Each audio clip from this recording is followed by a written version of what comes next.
Video की शुरुआत करते हैं और वैदिक सभ्यता के बारे में पढ़ना शुरू करते हैं। तो इससे पिछली वीडियो में हमने सिंधु घाटी सभ्यता के बारे में पढ़ा और सिंधु घाटी सभ्यता के खत्म होने के बाद वैदिक सभ्यता अस्तित्व में आई। और जो सिंधु घाटी सभ्यता थी वो खत्म कैसे हुई, तो माना जाता है कि नदियों में बाढ़ आने के कारण जो पूरी की पूरी सिंधु सभ्यता थी ये जलमग्न हो गई और ख़त्म हो गई। ऐसा इतिहासकारों का मानना है कि बाढ़ एक कारण था जिसके कारण सिंधु घाटी सभ्यता खत्म हो गई। तो सिंधु घाटी सभ्यता के बाद कौन सी सभ्यता अस्तित्व में आई? वैदिक सभ्यता। तो सिंधु घाटी सभ्यता के पश्चात भारत में जिस नवीन सभ्यता का विकास हुआ उसे ही आर्य अथवा वैदिक सभ्यता या वैदिक काल के नाम से जाना जाता है। और वैदिक सभ्यता या वैदिक काल की जो जानकारी है ये हमें मुख्यतः वेदों से प्राप्त हुई है, इसीलिए इसे वैदिक सभ्यता कहा जाता है। क्योंकि इस सभ्यता की जानकारी हमें वेदों से प्राप्त हुई है इसीलिए इसे वैदिक सभ्यता कहा जाता है। तो जो वैदिक काल है यानी कि वैदिक सभ्यता की काल अवधि समय काल क्या रहा है, तो 1500 ईसा पूर्व से लेकर 600 ईसा पूर्व तक वैदिक काल रहा है। वैदिक सभ्यता का समय काल क्या रहा है? 1500 ईसा पूर्व से लेकर 600 ईसा पूर्व तक। और जो वैदिक काल रहा है इसे दो कालखंडों में बांटा गया है, पहला ऋग्वैदिक काल और दूसरा उत्तर वैदिक काल। ये पूरा का पूरा वैदिक काल ही है, पर पहले खंड को ऋग्वैदिक काल कह दिया गया, पर जब इसका धीरे धीरे विस्तार हो गया फिर इसे उत्तर वैदिक काल कह दिया गया। तो ऋग्वैदिक काल का जो समय काल रहा है वो 1500 ईसा पूर्व से लेकर 1000 ईसा पूर्व तक माना जाता है। और उत्तर वैदिक काल का उसके बाद ही 1000 ईसा पूर्व से लेकर 600 ईसा पूर्व तक उत्तर वैदिक काल माना जाता है। तो जो वैदिक काल का पूरा समय काल पूछा जाए तो 1500 से लेकर 600 ईसा पूर्व तक है। पर अगर इसे दो भागों में बांट दिया जाए तो एक को कहा गया ऋग्वैदिक काल जो कि 1500 से लेकर 1000 ईसा पूर्व तक का समय है, और दूसरा उसके बाद तुरंत ही उत्तर वैदिक काल। ये थोड़ा जब इसका विस्तार हो गया तो उसे उत्तर वैदिक काल कहा गया जिसमें 1000 ईसा पूर्व से लेकर 600 ईसा पूर्व तक का समय है। तो ऋग्वैदिक काल क्यों कहा गया? क्योंकि जो एक काल है इसकी जानकारी हमें ऋग्वेद से मिली है, इसीलिए इसे ऋग्वैदिक काल कहा गया। और जो उत्तर वैदिक काल है इसकी जानकारी हमें 4 वेद है ना, ऋग्वेद, यजुर्वेद, सामवेद और अथर्ववेद। तो ऋग्वेद से हमें ऋग्वैदिक काल की जानकारी मिली और बाकी के जो 3 वेद हैं यजुर्वेद, सामवेद और अथर्ववेद, इससे हमें उत्तर वैदिक काल की जानकारी मिली। ये आप याद रखिएगा। अब हम आगे देखते हैं। उसके बाद देखते हैं वैदिक काल में आर्यों का आगमन। तो हमने पीछे पढ़ा था ना कि इसे आर्य सभ्यता भी कहते हैं क्योंकि इसकी शुरुआत आर्यों ने ही की थी। तो हमें ये जानना जरूरी है कि आर्य कहाँ से आए थे, आर्य किन्हें कहा गया। तो वैदिक काल में आर्यों का आगमन भारत में हुआ था। और आर्य एक संस्कृत शब्द है जिसका अर्थ होता है श्रेष्ठ। याद रखिएगा, जो आर्य है एक संस्कृत शब्द है जिसका अर्थ होता है श्रेष्ठ। तो जब आर्य आए थे भारत में तो ये संस्कृत भाषा के जानकार थे। तो उस समय लोग दो भागों में बंट गए। जो संस्कृत भाषा जानते थे उन्हें आर्य कहा जाने लगा और जो संस्कृत भाषा नहीं जानते थे उन्हें अनार्य कहा जाने लगा। तो जो ये आर्य थे ये लोगों को संस्कृत भाषा सिखाने लगे, तो ये अपने आप को श्रेष्ठ कुल के मानने लगे। और जो संस्कृत नहीं जानते थे उन्हें ये निम्न कुल का कहने लगे और उनको संस्कृत सिखाने लगे। तो आर्यों का आगमन कहाँ से हुआ था, इनका मूल निवास स्थान कहाँ पर है? तो देखिए, अलग अलग विद्वानों का अलग अलग मानना है। बाद में मैं आपको बताऊंगा कि इसमें सर्वमान्य क्या है। तो सबसे पहले देखते हैं कि मैक्स मुलर ने कहा था कि जो आर्य हैं ये मध्य एशिया से आए थे और यही सर्वमान्य है। मतलब कि ज़्यादातर इतिहासकार भी यही मानते हैं कि जो आर्य हैं ये मध्य एशिया से आए थे। और दयानंद सरस्वती जी का मानना था कि आर्य तिब्बत से आए थे। और बाल गंगाधर तिलक का मानना था कि जो आर्य हैं ये उत्तरी ध्रुव से आए हैं। तो ये मैंने 3 विद्वानों का आपको बता दिया क्योंकि एग्जाम में पूछा गया है कि मैक्स मुलर का मानना क्या था, दयानंद सरस्वती जी का मानना क्या था और बाल गंगाधर तिलक जी का मानना क्या था। तो मैक्स मुलर मानता था कि जो आर्य थे ये मध्य एशिया से आए थे और यही सर्वमान्य है कि जो आर्य हैं ये मध्य एशिया से आए थे। ज़्यादातर इतिहासकारों का भी यही मानना है। और स्वामी दयानंद सरस्वती जी कहते थे कि ये तिब्बत से आए हैं और बाल गंगाधर तिलक का कहना था कि आर्य उत्तरी ध्रुव से आए हैं। तो आर्य जब मध्य एशिया से आए, हम भी मान लेते हैं कि आर्य मध्य एशिया से आए क्योंकि ज़्यादातर इतिहासकारों का यही मानना है। तो आर्य जब मध्य एशिया से आए तो आर्य सर्वप्रथम कहाँ पर आकर बसे? तो भारत में पंजाब एवं अफगानिस्तान, उस समय अफगानिस्तान भी भारत का हिस्सा था, तो पंजाब एवं अफगानिस्तान में आकर बसे थे आर्य। और ये जो वैदिक सभ्यता थी ये ग्रामीण सभ्यता थी, ये इंपॉर्टेंट है। अभी हमने पीछे पढ़ा था कि जो सिंधु घाटी सभ्यता है वो एक नगरीय यानी कि शहरीय सभ्यता थी, पर उसके बाद जो ये वैदिक सभ्यता आई ये एक ग्रामीण सभ्यता थी। और आर्यों की भाषा क्या थी ये तो मैंने आपको बता ही दिया, संस्कृत इनकी भाषा थी। उसके बाद आगे देखते हैं। तो आर्यों की जो प्रशासनिक इकाई थी इन्हें 5 भागों में बांटा हुआ था, कुल, ग्राम, विश्व, जन और राष्ट्र। तो सबसे छोटी इकाई क्या थी? कुल। उससे बड़ी ग्राम, फिर विश्व, फिर जन, फिर पूरा राष्ट्र। जैसे राष्ट्र मतलब कि भारत, जन मतलब कि उसके आज के समय जैसे राज्य हैं तो उन्हें जन कहा जाने लगा। इसी प्रकार इकाइयाँ थी। सबसे छोटी कुल थी, फिर ग्राम थी, फिर विश्व, विश्व को मिलाकर जन, फिर जन को मिलाकर राष्ट्र। ये उस समय की इकाइयाँ थी। और कुल कितने वेद थे? तो 4 वेद थे। इसी से हमें पता चला है वैदिक सभ्यता के बारे में, ऋग्वेद, यजुर्वेद, अथर्ववेद और सामवेद। तो एक बार हम जो ये वेद हैं इनसे जो प्रश्न बनते हैं वो भी देख लेते हैं। तो सबसे पहले देखते हैं ऋग्वेद। तो ऋग्वेद सबसे प्राचीन वेद है। तो सबसे इम्पोर्टेंट तो यही है कि सबसे प्राचीन वेद कौन सा है? ऋग्वेद है। इसमें 10 मंडल, 1028 सूक्त और 10,462 ऋचाएँ हैं। ये इंपॉर्टेंट है, ये डायरेक्ट एग्जाम में पूछा गया है कि ऋग्वेद में कितने मंडल हैं, कितने सूक्त हैं और कितनी ऋचाएँ हैं। तो ये आपको याद होना चाहिए। 10 मंडल हैं, 1028 सूक्त हैं और 10,462 ऋचाएँ हैं। और ये भी आपको पता होना चाहिए कि देखिए 10,462 जो ऋचाएँ हैं ये इनके मूल मंत्रों की संख्या है। ऋचाएँ यानी कि मंत्र। तो जो ऋग्वेद है अगर इसमें बात करें तो कुल मंत्रों की संख्या है 10,580, पर इसमें 118 मंत्र हैं वो दोहराए गए हैं। तो अगर हम 10,580 में से 118 घटा दें तो बचा 10,462। तो मूल मंत्रों की संख्या है केवल 10,462 जो मैंने अभी आपको ऊपर बताया। पर अगर टोटल में देखा जाए तो टोटल कुल मंत्रों की संख्या है 10,580 जिसमें 118 मंत्र दोहराए गए हैं। तो मैंने आपको मूल मंत्रों की संख्या बताई थी वो है 10,462। और अगर आपसे कुल मंत्रों की संख्या पूछी जाए तो वो है 10,580। तो 10 मंडल, 1028 सूक्त और कुल ऋचाओं की संख्या 10,580 और मूल ऋचाओं की संख्या 10,462। तो ऋग्वेद के जैसे हमने पढ़े कि 10 मंडल हैं, उसमें से जो तीसरा मंडल है उसमें गायत्री मंत्र है जो कि इंपॉर्टेंट है। गायत्री मंत्र ऋग्वेद के कौन से मंडल में है? तीसरे मंडल में है। और गायत्री मंत्र की रचना किसने की थी? तो ये भी नाम याद रख लीजिएगा, विश्वामित्र जी ने गायत्री मंत्र की रचना की थी। किसने? विश्वामित्र ने। और ये किस मंडल में है? तो ऋग्वेद के तीसरे मंडल में है। ऋग्वेद क्या है? तो ऋग्वेद में स्तोत्र और प्रार्थनाओं का संचय है। जैसा कि हमने पढ़ा गायत्री मंत्र, ये भी एक प्रार्थना है ना। हमारे स्कूलों में भी गायत्री मंत्र पढ़ाया जाता था, प्रार्थना कराई जाती थी। तो ऋग्वेद में स्तोत्र और प्रार्थनाओं का संचय है, याद रखिएगा। अब हम आगे देखते हैं। तो ऋग्वेद के बाद देखते हैं यजुर्वेद। तो यजुर्वेद में यज्ञों के नियमों और विधि विधान का संकलन मिलता है। इसमें बलिदान विधि का भी वर्णन है। तो सबसे इंपॉर्टेंट यही है कि यजुर्वेद में क्या है, यही आपसे पूछा जाएगा। तो यजुर्वेद में यज्ञों के नियमों और विधि विधान का वर्णन है। तो यजुर्वेद से देखिए या से शुरू हो रहा है। यजुर्वेद में या है और यज्ञों की शुरुआत भी या से हो रही है। तो यजुर्वेद यज्ञ, यजुर्वेद यज्ञ। अब रिलेट कर लेना। तो यजुर्वेद में क्या है? यज्ञों के नियमों का वर्णन है। तो अगला वेद है सामवेद। तो साम का शाब्दिक अर्थ ही होता है गान यानी कि गीत। तो साम का, और इसे भारतीय संगीत का जनक कहा जाता है। किसे? सामवेद को। इसे भारतीय संगीत का जनक कहा जाता है। इसमें संगीत में स्तोत्र का वर्णन है। तो ये भी इंपॉर्टेंट है। जैसे हमने ऊपर पढ़ा यजुर्वेद, उसका हमने या लिया, यजुर्वेद का या और यज्ञ रिलेट हुआ। उसी प्रकार अब सामवेद, सामवेद में क्या है? सा। तो संगीत, इसकी शुरुआत भी सा से हो रही है। तो इसे भी आप रिलेट कर सकते हैं। वैसे भी साम का अर्थ होता है गान, फिर भी अगर आपको याद ना रहे तो सामवेद का पहला अक्षर है सा, संगीत का भी पहला अक्षर है सा। तो सामवेद संगीत, यजुर्वेद का पहला अक्षर है या और यज्ञ का पहला अक्षर है या, यजुर्वेद यज्ञ। ऐसे आप रिलेट कर सकते हैं। उसके बाद है अथर्ववेद। तो अथर्ववेद अथर्वा ऋषि द्वारा रचित है, इसीलिए इसे अथर्ववेद कहा जाता है क्योंकि इसकी रचना अथर्वा ऋषि ने की थी। इसमें कुल 731 मंत्र हैं और लगभग 6000 पद्य हैं। ये मंत्र और पद्य कितने हैं ये आपको नहीं भी याद रहेंगे तभी चलेगा, पर ऋग्वेद के आपको याद होने चाहिए क्योंकि वो इंपॉर्टेंट है, वो पूछे गए हैं। और अथर्ववेद का संबंध चिकित्सा, तंत्र मंत्र और वशीकरण से है। तो जो भी जादू टोने और वशीकरण से संबंधित चीजें हैं वो किस में है? अथर्ववेद में। तो चिकित्सा से संबंधित चीजें भी इसी में है, तंत्र मंत्र और वशीकरण भी इसी में है। किसमें? अथर्ववेद में। तो यहाँ पर हमने जो 4 वेद थे उनसे रिलेटेड जो भी एग्जाम में पूछा जाता है वो पढ़ लिया। अब हम आगे देखते हैं। उसके बाद आगे देखते हैं तो वेद कितने हैं? 4 वेद हैं। कौन कौन से? ऋग्वेद, यजुर्वेद, सामवेद और अथर्ववेद। पुराण कितने हैं? तो पुराण भी आपसे पूछे जाते हैं। कितने पुराण हैं? 18 पुराण हैं। आपको सभी के नाम नहीं याद रखने, बस आपको ये याद रखना है कितने पुराण हैं। तो 18 पुराण हैं। और हाँ, ये जरूर याद रख लीजिएगा कि सबसे प्राचीन पुराण कौन सा है, सबसे पुराना पुराण कौन सा है? तो वो मत्स्य पुराण है। कौन सा? मत्स्य पुराण। यह सबसे प्राचीन पुराण है। और उपनिषद कितने हैं? तो उपनिषदों की संख्या है 108।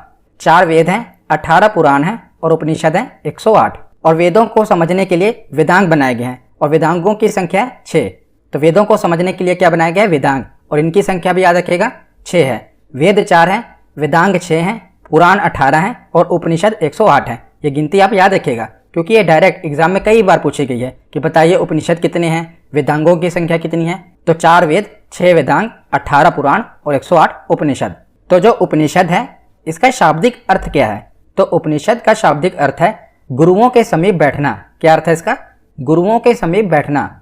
और सत्यमेव जयते ये कहाँ से लिया गया है? तो ये मुंडक उपनिषद से लिया गया है। टोटल कितने उपनिषद हैं? 108 उपनिषद है ना, उसी में से एक उपनिषद है मुंडक उपनिषद, उसी में से लिया गया है सत्यमेव जयते, जो कि हमारा राज्य चिन्ह है उसके नीचे लिखा होता है ना सत्यमेव जयते, वो कहाँ से लिया गया है? तो वो मुंडक उपनिषद से लिया गया है। तो उसके बाद देखते हैं कि ऋग्वेदिक काल में जो समाज था ये 4 वर्णों में बटा हुआ था। कौन कौन से? ब्राह्मण, क्षत्रिय, वैश्य और शूद्र। सबसे ऊपर थे ब्राह्मण, फिर आते थे क्षत्रिय, फिर आते थे वैश्य, उसके बाद थे शूद्र। इन 4 वर्णों में बटा हुआ था। पर ध्यान देने योग्य बात यह थी कि ऋग्वेदिक काल में जो ये वर्ण थे ये व्यवसाय के आधार पर निर्धारित किए गए थे। मतलब कि जन्म के आधार पर नहीं, जो वो व्यवसाय करते थे ना उसके आधार पर ये वर्ण निर्धारित किए गए थे। जैसे जो वेदों का जानकार हो उसे ब्राह्मण कहा गया, मतलब कि जिसके पास ज्ञान है वो है ब्राह्मण। क्षत्रिय कौन है? जो योद्धा था। जैसे आज के समय में देखें तो जो आर्मी है उसे क्षत्रिय कहा जाता उस समय। और वैश्य कौन थे? जो व्यापार करते थे। और शूद्र कौन थे? जो श्रमिक थे, जो सेवा करते थे, वो शूद्र थे। तो मतलब कि उनके व्यवसाय के आधार पर उन्हें बांट दिया गया। ब्राह्मण, क्षत्रिय, वैश्य और शूद्र उनके जन्म के आधार पर नहीं बांटा गया। ये हम आगे पढ़ेंगे कि उत्तर वैदिक काल में ये सब जाति के आधार पर होने लगा, पर पहले ये व्यवसाय के आधार पर निर्धारित किया गया था ऋग्वेदिक काल में। याद रखिएगा, ये इंपॉर्टेंट है। तो उसके बाद देखते हैं वैदिक काल के देवता, ये भी इंपॉर्टेंट है। कौन कौन से? इंद्र। तो ये आर्यों के सर्वाधिक प्रिय देवता थे। इन्हें युद्ध तथा वर्षा का देवता माना जाता था और इन्हें पुरंदर भी कहते हैं। तो एग्जाम में पूछा गया है कि किस देवता को पुरंदर कहते हैं? तो इंद्र को पुरंदर कहा जाता था। दूसरे प्रमुख देवता थे अग्नि, ये आग के देवता हैं। तीसरे देवता हैं वरुण, ये वायु देवता हैं। चौथे देवता थे सोम, ये जंगल या वनस्पति के देवता हैं। 5वें हैं मारुत, ये तूफान के देवता हैं। 6ठे हैं रुद्र, ये सबसे क्रोध वाले देवता थे। तो ये वैदिक काल के देवता हैं इंद्र, अग्नि, वरुण, सोम, मारुत और रुद्र, इनको ये मानते थे। उसके बाद देखते हैं ऋग्वेदिक काल की नदियाँ। तो जो नदियाँ थी ऋग्वेदिक काल में उनका क्या नाम था वो देख लेते हैं। तो ये आपसे एग्जाम में पूछा जाता है कि जो सतलुज नदी है इसे वैदिक काल में क्या कहा जाता था? जो चिनाब नदी है इसे वैदिक काल में क्या कहा जाता था? तो ये मैंने प्राचीन नाम लिख दिए, ये आधुनिक नाम है। तो देखिए जो सतलुज नदी है इसे शतुद्र कहा जाता था ऋग्वेदिक काल में। एक बार आप पढ़ लीजिए, उसके बाद रिवीजन कर लेंगे ना तो आपको भूलेगा नहीं। इसमें से कुछ हैं जो इंपॉर्टेंट है वो मैं आपको बताऊंगा। सतलुज नदी को क्या कहा जाता था? शतुद्र। चिनाब नदी को क्या कहा जाता था? अस्कनी। ये इंपॉर्टेंट है कि चिनाब नदी का प्राचीन नाम क्या था? अस्कनी था। उसके बाद है व्यास, ये तो मोस्ट इंपॉर्टेंट है, ये कई बार पूछा गया है कि व्यास नदी का प्राचीन नाम क्या था? विपाशा। क्या है? विपाशा। तो रिलेट भी हो रहा है, वाह वाह। तो व्यास नदी का प्राचीन नाम क्या था? विपाशा। उसके बाद है काबुल, काबुल का प्राचीन नाम क्या था? कुभा। काबुल नदी का क्या था? कुभा। तो दोनों रिलेट हो रहे हैं का काबुल नदी का था कुभा। उसके बाद है गंडक नदी का प्राचीन नाम क्या था? तो सदा नीरा। सदा नीरा यानी कि जिसमें सदा नीर रहे, सदा पानी रहे, उसे गंडक नदी कहा गया। तो गंडक नदी का प्राचीन नाम है सदा नीरा। उसके बाद है स्वात। स्वात नदी का प्राचीन नाम था सुवस्तु, ये इतना इंपॉर्टेंट नहीं है। उसके बाद है रावी, हाँ ये इंपॉर्टेंट है। रावी नदी का प्राचीन नाम क्या था? पुरुषनी, ये इंपॉर्टेंट है, याद रखिएगा। रावी नदी का प्राचीन नाम था पुरुषनी। उसके बाद है झेलम। झेलम नदी का प्राचीन नाम था वितस्ता। क्या था? वितस्ता। उसके बाद है घग्घर। तो घग्घर नदी को सरस्वती नदी या दृशद्वती नदी कहा जाता था। क्या? सरस्वती या दृशद्वती। उसके बाद है कुर्रम। तो कुर्रम नदी को क्रमु नदी कहा जाता था। अब हम एक बार रिवीजन कर लेते हैं, जो इंपॉर्टेंट है वो मैं आपको बताता हूँ। तो पहला इंपॉर्टेंट है चिनाब। चिनाब नदी को क्या कहा जाता था? अस्कनी। उसके बाद याद रखिएगा व्यास। व्यास नदी को क्या कहा जाता था? विपाशा। उसके बाद याद रखिएगा गंडक नदी। गंडक नदी को क्या कहा जाता था? सदानीरा। ये तीनों इंपॉर्टेंट हैं। और इधर आइए, इधर रावी नदी। तो रावी नदी को क्या कहा जाता था? पुरुषनी। उसके बाद है झेलम। झेलम नदी को क्या कहा जाता था? वितस्ता। ये आपको याद होनी चाहिए क्योंकि ये इंपॉर्टेंट है, यही ज़्यादातर एग्जाम में पूछी गई हैं। बाकी के नाम एक बार आप पढ़ लेना, पर इनको याद कर लेना जो मैंने अभी आपको बताए हैं। अब हम आगे देखते हैं। तो उसके बाद देखते हैं वैदिक काल के 6 दर्शन। तो वेद और उपनिषद को पढ़कर 6 ऋषियों ने अपना दर्शन गढ़ा है और इसे भारत का षट दर्शन कहा जाता है। ये 6 दर्शन हैं जो वैदिक काल में लिखे गए हैं और इनसे तो कई बार एग्जाम में प्रश्न बने हैं कि ये दर्शन किसने लिखा है, ये दर्शन किसने लिखा है। जैसे कि सांख्य दर्शन, ये किसके द्वारा लिखा गया है, तो कपिल ऋषि के द्वारा लिखा गया है। सांख्य दर्शन किसके द्वारा लिखा गया है, कपिल के द्वारा। उसके बाद है न्याय दर्शन, तो न्याय दर्शन किसने लिखा है, गौतम ऋषि ने लिखा है। तीसरा दर्शन है योग दर्शन, ये काफ़ी फेमस है, पतंजलि, तो पतंजलि के द्वारा लिखा गया था योग दर्शन, ये तो आपको भूलेगा भी नहीं। चौथा दर्शन है वैशेषिक दर्शन, ये किसने लिखा था, कनाद ने लिखा था। और भारत के परमाणुवाद का जनक भी किसे कहा जाता है, कनाद। कई बार ये भी पूछा गया है कि भारत के परमाणुवाद का जनक कौन है, तो ये कनाद ऋषि थे। वैशेषिक दर्शन इन्होंने ही लिखा था। और 5वां है उत्तर मीमांसा, ये किसने लिखा था, तो वादरायण ऋषि ने लिखा था। और छठा है पूर्वी मीमांसा, ये किसने लिखा था, तो जैमिनी ऋषि ने लिखा था। तो ये 6 दर्शनों के बारे में आपको पता होना चाहिए। एक बार रिवीजन कर लेते हैं। सांख्य किसने लिखा था, कपिल ऋषि ने। न्याय किसने लिखा था, गौतम ऋषि ने। योग किसने लिखा था, पतंजलि ऋषि ने। वैशेषिक किसने लिखा था, कनाद ऋषि ने। उत्तर मीमांसा किसने लिखा था, वादरायण ने। और पूर्वी मीमांसा किसने लिखा था, जैमिनी ने। उसके बाद आगे देखते हैं, तो ऋग्वेदिक काल से जो महत्वपूर्ण तथ्य हैं ये भी देख लेते हैं। तो आर्यों का मुख्य व्यवसाय क्या था, तो आर्यों का मुख्य व्यवसाय था पशुपालन। सिंधु घाटी सभ्यता में हमने पढ़ा था कि सिंधु घाटी सभ्यता के लोगों का मुख्य व्यवसाय क्या था, व्यापार। पर जो आर्य थे इनका मुख्य व्यवसाय था पशुपालन, क्योंकि जो सिंधु घाटी सभ्यता थी वो शहरी सभ्यता थी, तो जो उनका मुख्य व्यवसाय है वो व्यापार था। पर जो वैदिक सभ्यता है ये एक ग्रामीण सभ्यता है, तो इनका मुख्य व्यवसाय क्या था, पशुपालन। तो ये पशुपालन भी करते थे और कृषि भी करते थे, पर इनका मुख्य व्यवसाय था पशुपालन। और जो आर्यों का समाज था ये पितृ प्रधान था। अगर हम इसको सिंधु सभ्यता से कंपेयर करें तो सिंधु सभ्यता का समाज मात्र सत्तात्मक था, पर जो आर्यों का समाज था ये पितृ प्रधान था। और गाय को अधन्या माना जाता था, यानी कि ना मारे जाने योग्य पशु की श्रेणी में रखा गया था। किसको, गाय को। और जो गाय को मारता था उसे मृत्यु दंड की सजा भी दी जाती थी उस समय, याद रखिएगा। गाय को अधन्या माना जाता था। और आर्यों का जो प्रिय पशु था ये घोड़ा था और सर्वाधिक प्रिय देवता थे इंद्र थे। प्रिय पशु घोड़ा था और सर्वाधिक प्रिय देवता इंद्र थे। ये ऋग्वेदिक काल की बात हो रही है कि ऋग्वेदिक काल के समय जो आर्यों के प्रिय देवता थे ये इंद्र थे, पर आगे चलकर जब उत्तर वैदिक काल आया तो ये बदल गए। पर अभी याद रखिएगा कि ऋग्वेदिक काल के समय इंद्र प्रिय देवता थे आर्यों के। उसके बाद है कि आर्यों द्वारा खोजी गई धातु कौन सी थी, तो लोहा थी। याद रखिएगा, आर्यों के द्वारा खोजी गई धातु लोहा थी। और ऋग्वेद में सरस्वती नदी सबसे महत्वपूर्ण तथा पवित्र नदी मानी जाती थी। यह भी इंपॉर्टेंट है कि कौन सी नदी ऋग्वेद में सबसे महत्वपूर्ण और पवित्र मानी गई है, तो ये सरस्वती नदी है। और ऋग्वेद में गंगा नदी का उल्लेख 1 बार, यमुना नदी का उल्लेख 3 बार और सिंधु नदी का उल्लेख सर्वाधिक बार हुआ है। मतलब कि सबसे ज़्यादा बार उल्लेख सिंधु नदी का हुआ है, पर जो पवित्र नदी मानी गई है वो सरस्वती नदी मानी गई है। और गंगा नदी का उल्लेख केवल 1 बार हुआ है और यमुना नदी का उल्लेख 3 बार हुआ है। ये इंपॉर्टेंट है, एग्जाम में पूछा गया है, इसीलिए मैंने कवर किया है। तो ऋग्वेदिक काल के बाद देखते हैं उत्तर वैदिक काल के महत्वपूर्ण तथ्य। उत्तर वैदिक काल 1000 ईसा पूर्व से लेकर 600 ईसा पूर्व तक रहा। इसमें से ज़्यादा प्रश्न नहीं बनते, पर जो भी प्रश्न बनते हैं वो देख लेते हैं। तो उत्तर वैदिक काल में इंद्र की बजाय प्रजापति सर्वाधिक प्रिय देवता बन गए। ये बहुत इंपॉर्टेंट है। देखिए, ऋग्वेदिक काल में हमने पढ़ा कि इंद्र सबसे प्रिय देवता थे, पर बाद में उत्तर वैदिक काल में प्रजापति सर्वाधिक प्रिय देवता बन गए। उसके बाद है कि उत्तर वैदिक काल में वर्ण व्यवसाय के बजाय जन्म के आधार पर निर्धारित होने लगा। यह भी इंपॉर्टेंट है। तो पीछे हमने क्या पढ़ा था कि जो ऋग्वेदिक काल था उसमें जो वर्ण था वो व्यवसाय के आधार पर, यानी कि जैसा जिसका व्यवसाय उसी प्रकार उसका वर्ण निर्धारित होता था। पर बाद में उत्तर वैदिक काल में आके क्या हुआ कि जो वर्ण था ये व्यवसाय के बजाय जन्म के आधार पर निर्धारित होने लगा। यानी कि जो ब्राह्मण है उसका बेटा भी ब्राह्मण होगा, जो क्षत्रिय है उसका बेटा भी क्षत्रिय होगा। ये जन्म के आधार पर निर्धारित कब से होने लगा, उत्तर वैदिक काल से होने लगा।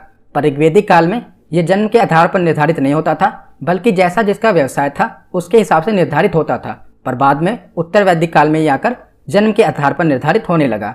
उसके बाद देखते हैं कि उत्तर वैदिक काल में कुछ खाद्यान्न थे, उनके नाम क्या थे। जैसे हमने नदियों के नाम पढ़े ना, प्राचीन नाम, वैसे इनके भी प्राचीन नाम थे। जैसे कि जौ को कहा जाता था यव। क्या कहा जाता था, यव।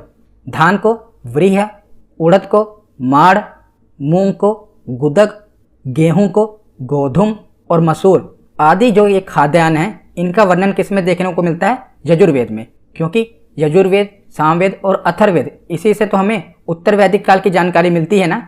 तो यजुर्वेद में कहा गया है, याद रखिएगा, जौ को यव कहा जाता था। ये इंपॉर्टेंट है, ये पूछा गया है। जौ को यव, धान को व्रीह, उड़द को माड़ और मूंग को गुदक और गेहूं को गोधुम। तो इसमें सबसे इंपॉर्टेंट है एक तो जौ और दूसरा धान, ये कई बार पूछे गए हैं। उसके बाद देखते हैं कि उत्तर वैदिक ग्रंथों में लोहे के लिए लोहोअयस एवं कृष्णअयस शब्द का प्रयोग किया जाता था और अतरंजी खेड़ा में पहली बार कृषि से संबंधित लोह उपकरण प्राप्त हुआ था। ये भी इंपॉर्टेंट है, कहाँ से प्राप्त हुआ था?